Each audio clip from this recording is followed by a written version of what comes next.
Laura, thank you so much for writing about this, and let me simply analyze your letter as it is. First of all, you say that your friend has done some very immoral things.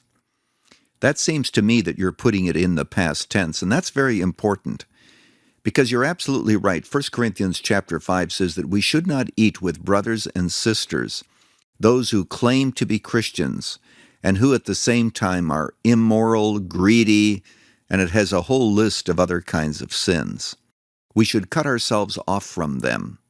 But in the case of your friend, if she has repented of her sin, if this is in her past, then of course you can continue to meet with her.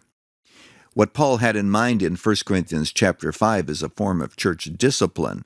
What he was saying is that you cut off fellowship from people because you don't want to give them the impression that you agree with their lifestyle. Now Paul says, of course he's talking about Christians.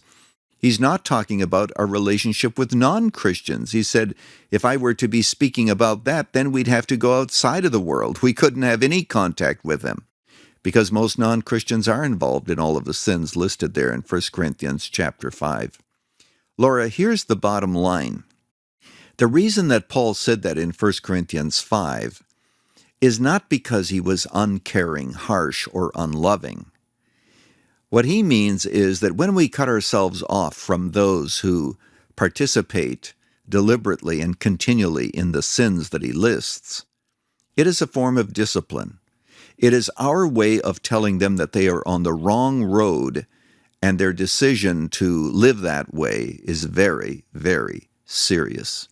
In effect, it jerks their chain, as the saying goes.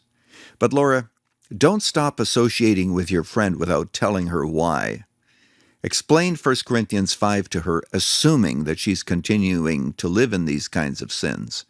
If not, if she isn't, well then indeed befriend her and help her along in her Christian life and the growth that I know God wants her to have.